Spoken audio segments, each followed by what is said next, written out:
Divulga Melilla de esta semana vamos a hablar con Manuel Ruiz Adame, profesor universitario del campus de Melilla, licenciado en Psicología y doctor en Economía.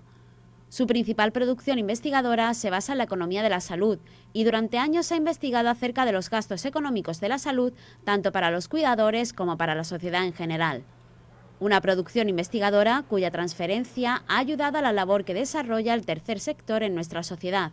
Mi principal línea de trabajo es la economía de la salud, es lo que trabajo esencialmente, aunque también he hecho otras incursiones en otras líneas, como por ejemplo las relativas a percepción de justicia y factores socioeconómicos, ¿no?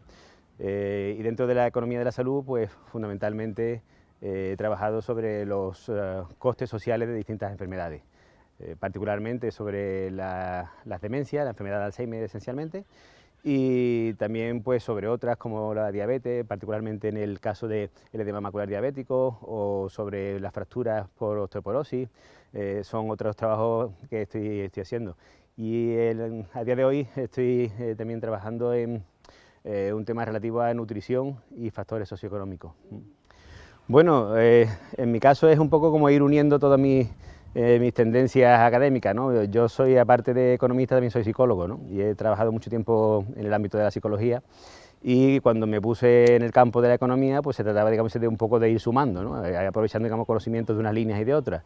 Y bueno, pues en esa suma pues salía la economía de la salud, que es un poco lo que, digamos, se parecía que era donde estaba la confluencia. A lo largo de su carrera investigadora son muchos los trabajos reseñables. Trabajos más relevantes que he hecho han sido esencialmente en el campo de la economía de la salud, particularmente en el tema de la enfermedad de Alzheimer, y su transferencia ha sido particularmente útil para los movimientos reivindicativos, en el caso de las asociaciones de Alzheimer. Les ha servido para poder, digamos, reforzar lo que ellos ya, digamos, se vienen diciendo, que, digamos, sobre todo los familiares soportan un gran coste de estas enfermedades, y estos trabajos, digamos, de índole científica, académica, pues les ha reforzado la relevancia que tiene esa aportación desde el punto de vista económico, pero ya cuantificado, ¿no? Igualmente ha pasado con el resto de patologías que he trabajado, aunque ha sido, digamos, desde el punto de vista económico, después ha venido a reforzar un poco la aportación que hace, no, digamos, ya el coste directo que asume el sistema sanitario, sino el que aporta, y que muchas veces es un coste fantasma, un coste hundido, un coste, digamos, que no se ve, que es el de por ejemplo, los cuidadores. El trabajo que desarrollan los cuidadores tiene grandes gastos sociales. La mayor parte de los costes sociales recaen sobre el entorno familiar, y cuando hablamos de entorno familiar hablamos también de un entorno muy reducido, porque es particularmente sobre la persona cuidadora principal. Hablo particularmente del caso de las demencias, y que, como yo digo, es un personaje que es femenino singular, ¿sí? Habitualmente es una mujer de una edad mediana, que se encarga esencialmente del cuidado de la persona dependiente, y aunque tenga un entorno familiar, ese entorno familiar asume unas tareas muy residuales por regla general. Es decir, que recae esencialmente en una única persona donde pivota el coste de ese cuidado, que ese coste es un coste que no se ve, es un coste que, como no supone un desembolso, la mayoría de las veces no supone que esa persona esté contratando servicios ni que esté comprando materiales que le sirvan para el cuidado, sino que son esencialmente su tiempo, pues no se valora. Entonces, estos trabajos vienen a poner de relevancia esa aportación, en qué consiste y qué valor económico tienen. Bueno, se cuantifican, como dice, por una estimación, y la estimación esencialmente aquí es por el tiempo dedicado al cuidado, que si esa persona no lo hiciera, pues alguien tendría que hacerlo, porque estamos hablando de personas dependientes. Bueno, pues ¿qué supondría la contratación de esas personas cuidadoras profesionales? Sería el coste de sustitución. O ¿qué supone para la persona que está cuidando ese tiempo dedicado al cuidado, que no está dedicándose a otras tareas que sí le supondrían ingresos? Por ejemplo, trabajar en algún sitio. O sea, está teniendo un coste de oportunidad. O sea, podría dedicarse a otra cosa, pero se dedica al cuidado. Por eso también supone una merma por un lucro cesante, o sea, un ingreso que no tiene. Ahí es donde se hace la estimación del cálculo de ese coste social, porque el coste directo, el desembolso, siempre resulta más sencillo de ver. Bueno, el sistema de salud juega un papel muy importante, porque todo lo que es tarea de diagnóstico, tratamiento esencialmente farmacológico, y cuando requiere hospitalización o servicios médicos de alguna tipología, o servicios sanitarios en general, pues eso fundamentalmente en el caso de España lo asume el sistema público mayoritariamente. Lo que no asume tanto el sistema público son las tareas de cuidado continuado. O sea, porque estas personas, fuera del momento del diagnóstico, de las pruebas que necesiten, ¿no?, y del tratamiento farmacológico en el periodo que lo reciben, el resto del tiempo son muchas horas dedicadas a atención de custodia, vigilancia, atención, movilizaciones, etcétera, que eso ya no lo cubre de esa medida el sistema público. Y ahí es donde entra el papel de la persona cuidadora. Nuestro actual sistema no podría asumir los costes económicos que supone el cuidado de personas dependientes. Sinceramente no, una pregunta rápida sería que no. Realmente, digamos, son unos costes altísimos. Por una estimación aproximada que hicimos, sería aproximadamente como algo más del 1% del PIB. O sea, eso no es asumible fácilmente por ningún sistema sanitario, ni el español ni por ninguno. La vía es, digamos, pues hacer otro tipo de compensaciones fiscales o compensaciones, digamos, de darle algún tipo de ventaja social a esas personas, pero no sería asumible tal cual que directamente los cuidadores dejaran de cuidar y lo asumiera todo el Estado, pero ni en España ni en ningún otro país. La ley de dependencia ha jugado un papel fundamental en la protección de los cuidadores. La ley de dependencia ha sido muy relevante en cuanto que ha permitido que una labor que actualmente o anteriormente, más que actual, venían haciendo las personas cuidadoras pues de una forma natural, altruista y bueno, pues con una cierta obligación moral, pase a convertirse esa atención al dependiente como algo que es un derecho y que de alguna forma el Estado tiene que amparar. Y eso hasta la fecha no era así, era, digamos, pues unos cuidados que el Estado, en la medida que pudiera, pues apoyaba, pero no se sentía obligado como tal. Entonces, bueno, en ese sentido ha sido, digamos, una ventaja para las personas cuidadoras. Lo cierto es que en la práctica, pues muchas ayudas a la dependencia están muy demoradas en el tiempo y las familias no las están recibiendo. Entonces, no ha variado a efectos prácticos tanto la situación de las personas dependientes, si bien pues también en algunos aspectos sí que se ha producido cambio, por ejemplo el incremento de unidades de estancias diurnas o plazas en residencia, que siguen siendo insuficientes, pero han crecido notablemente a partir de esta nueva legislación que permite que ese derecho exista. En cuanto a que la mayor parte del coste es coste social y coste indirecto, ocurre algo similar. Lo que sí sucede es que, a diferencia de, por ejemplo, otras como las que he trabajado yo, del tipo como el edema macular diabético o la osteoporosis, en el caso de las demencias el coste social es comparativamente muchísimo más alto que en todas las demás, porque son cuidados de larga duración, de personas que generan una gran dependencia y que limitan enormemente, por supuesto, la autonomía de la persona enferma, pero adicionalmente también limitan mucho la persona que está alrededor y además lo va haciendo de una forma progresiva, de manera que la persona que se dedica al cuidado, pues inicialmente no percibe que está perdiendo autonomía, pero con el paso del tiempo se va aislando socialmente cada vez más. Y hablando de un periodo largo de tiempo, pues supone que esa persona, pues por ejemplo, reincorporarse a una vida social y laboral, como sería esperable en una persona de similares condiciones, no llega a producirse. En todo este proceso de cuidados, la persona que se encarga de los mismos asume una serie de responsabilidades y ello le afecta en su desarrollo personal y profesional. Bueno, afecta a nivel personal mucho, porque son personas que renuncian a una vida pues normalizada, van aislándose progresivamente, van perdiendo posibilidades de acceso a la formación, van perdiendo posibilidades de acceso al empleo o van perdiendo digamos, opciones de promoción en el empleo si lo tenían, y todo eso al final pasa factura con el paso del tiempo. No lo pasa de forma inmediata, con lo cual digamos no se percibe, pero sumados los años esas personas se encuentran en inferioridad de condiciones respecto al resto de la población, aparte de un estrés considerable que genera presión muchas veces en el entorno ya familiar y se generan pues muchas distorsiones en la vida cotidiana y a veces digamos rupturas familiares, cuando no de pareja o tensiones con la familia en general, hijos, etc. Gracias a la investigación que desarrolla, se ha podido comprobar además un cambio en el perfil de la persona cuidadora. Particularmente en este ámbito son las necesidades de mucho más apoyo a las personas cuidadoras. el perfil de persona cuidadora está cambiando, porque comentaba que es un perfil básicamente femenino singular, pero además se da con unas particularidades adicionales, como pueden ser de un nivel formativo en general bajo, de muchas personas que o han estado muy poco tiempo en el mercado laboral o incluso no han llegado a estarlo. Hablamos, por ejemplo, del perfil de ama de casa, ¿no?, que es, digamos, mayoritariamente la persona cuidadora. Pero, por ejemplo, en nuestro estudio también hemos visto cómo es el perfil de las personas que tienen casos en su entorno, ¿no?, familiares, pero que son de edad más joven entendida en torno a los 40 años, ¿no?, por ejemplo. Y vemos que es un perfil completamente distinto. Ya no son personas de un nivel formativo bajo, son personas de un nivel formativo incluso alto. Si nos vamos a la universidad, la mayoría de los estudiantes son estudiantas, ¿no?, son chicas, ¿no? Entonces, personas de un nivel formativo más alto, personas que ya no conviven con la persona cuidadora, son personas que son más independientes, que tienen más movilidad, personas que están en el mercado laboral, no están fuera, no se dedican a tareas de cuidado. Es decir, que ese perfil generacional ha cambiado. Entonces, seguir pensando que en el futuro las circunstancias podrán ser similares, que las personas cuidadoras seguirán siendo más o menos las mismas, pues no es real. Es decir, que si no se generan recursos adicionales, como pueden ser más centros de atención, más servicios, digamos, de apoyo, pues cuando llegue el reemplazo generacional al perfil promedio actual, pues no será posible sostenerlo de la misma manera, porque son personas que están en otras circunstancias de vida.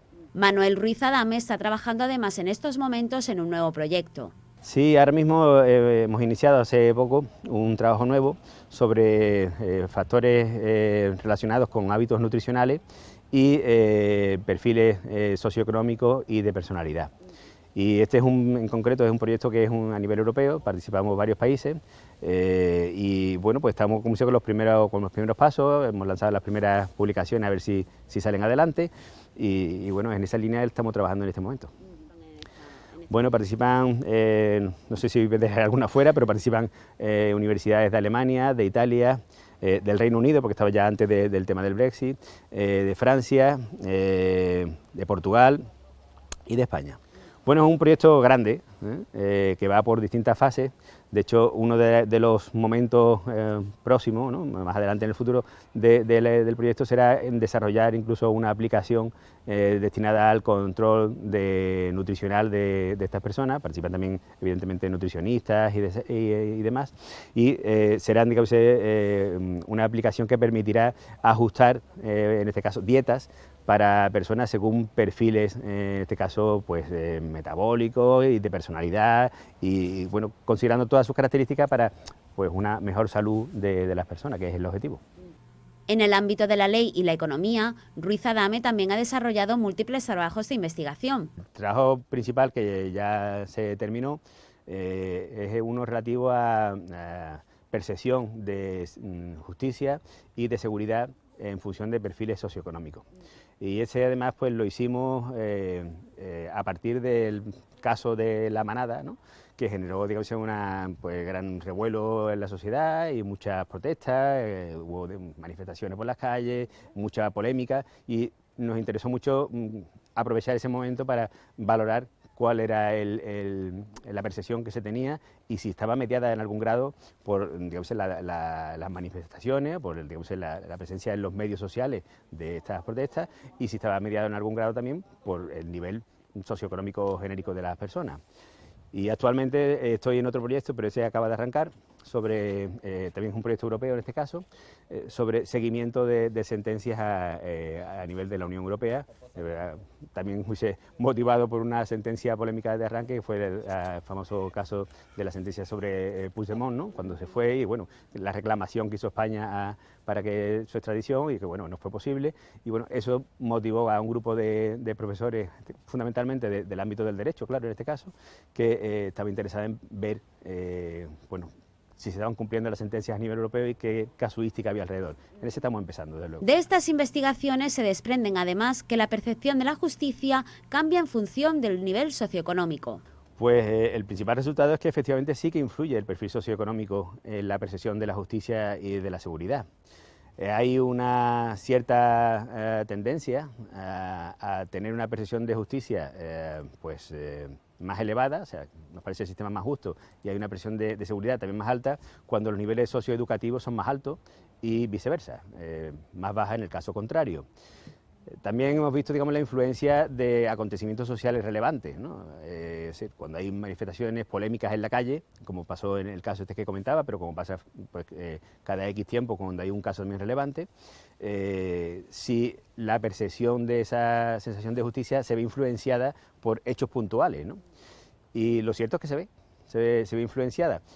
Lo llamativo para nosotros ha sido que, si bien la percepción de justicia tiende a ser baja en general, la percepción de seguridad no es tan mala, aunque cuando se producen acontecimientos relevantes que motivan tensión, tiende a reducirse esa percepción. Cuando pasan esos acontecimientos, tienden a, digamos, a moderarse esa percepción, es decir, que se recupera un poco el nivel inicial, pero en cambio la percepción de justicia no recupera, digamos, niveles iniciales, es decir, se ve más dañada cuando se dan situaciones que socialmente se consideran injustas. Pues la percepción de justicia, como decíamos, tiende a ser baja, pero en cambio, digamos, la necesidad de penas radicales, como puede ser una pena de muerte, en general es rechazada por todos los niveles socioeconómicos, incluso viéndolo, como decíamos, en torno a acontecimientos relevantes, sigue siendo, digamos, en general, el público tiene que ser contrario a la pena de muerte. Cierto es que alrededor de acontecimientos socialmente relevantes, polémicos, esa negativa a este tipo de penas suele descender un poco, o sea, hay una cierta grupo de población que empieza a considerarla, pero sigue siendo mayoritariamente en contra. Y cuando pasan estos acontecimientos, al poco tiempo, mayoritariamente un 97% está en contra de la pena de muerte, por ejemplo. O sea, España en general no es un país que esté a favor en absoluto de ese tipo de condena. En cambio, otro tipo de condenas, como la prisión permanente revisable, que también la preguntamos, tiende a haber, digamos, una mayor propensión a estar a favor de estas condenas y además tiende a crecer con el nivel socioeducativo. Sí, los medios sociales influyen mucho. Sobre todo, digamos, en este caso influyen más en los niveles socioeducativos más bajos. Sí, digamos, son de alguna forma un poco más maleables a la influencia de medios sociales. De ahí la relevancia del control, no en el control, digamos, de limitación de la libertad de expresión, pero sí, digamos, de la formación en cuanto al acceso a los medios, de saber, digamos, discriminar informaciones de fuentes fiables de las que no lo son, porque eso puede llevar a, digamos, a movimientos que una vez que se generan son difíciles de parar. Este profesor universitario se plantea nuevos retos y nuevas investigaciones de futuro. Pues me planteo muchas cosas. Quiero seguir trabajando en más líneas dentro de mi campo esencial, de la economía de la salud, que digamos, es el que más me atrae, aunque también quiero hacer más cosas en el campo otro, el de derecho y economía, porque lo considero muy atractivo. En el fondo es conocer más la sociedad en la que vivimos y aportar pues, evidencias a lo que es la opinión o la intuición que todos tenemos. Entonces, esa línea de trabajar en este sentido me gusta mucho. Dentro del campo, por ejemplo, de las demencias, pues estoy particularmente interesado en los cuidadores más jóvenes, porque es un perfil muy poco trabajado. O sea, se estudia mucho el perfil general de la persona cuidadora presente, pero la mayoría de los cuidadores que van a venir a reemplazar y son los que permiten hacer proyecciones y tomar decisiones que puedan afectar, digamos, al sostenimiento del sistema, pues son generaciones que todavía no están en ese papel, pero empezar a estudiarlas aporta pues mucha utilidad a la sociedad. Manuel Ruiz Adame pone en valor el gran trabajo que se desarrolla en las universidades para el desarrollo de la investigación. Bueno, en las universidades, para el poco presupuesto que se suele manejar, se hacen muchas cosas. Bueno, sobre todo, digamos, los profesores más jóvenes que se incorporan a la carrera universitaria tienen una necesidad grande de investigar y además pues se valora mucho actualmente para la promoción la investigación, con lo que bueno, pues toda esa generación va a mover y va a seguir moviendo, ¿no? Ya lo hace, pero va a seguir haciéndolo en el futuro, pues el desarrollo de nuevas líneas de trabajo. Lo que sí es verdad es que con tan poco presupuesto, insisto en esa parte, a veces cuesta mucho trabajo hacer, sobre todo trabajos de continuidad en el tiempo. Se tiende mucho a hacer investigaciones que sean posibles, y las posibles son a veces en periodos de tiempo cortos, en las que se pueda obtener algún resultado que luego sea publicable, si no, pues claro, no tiene repercusión curricular. Las investigaciones de Manuel Ruiz Adame ponen de relieve la importancia y la aplicación social que para nuestra sociedad tiene el desarrollo de estudios e investigaciones.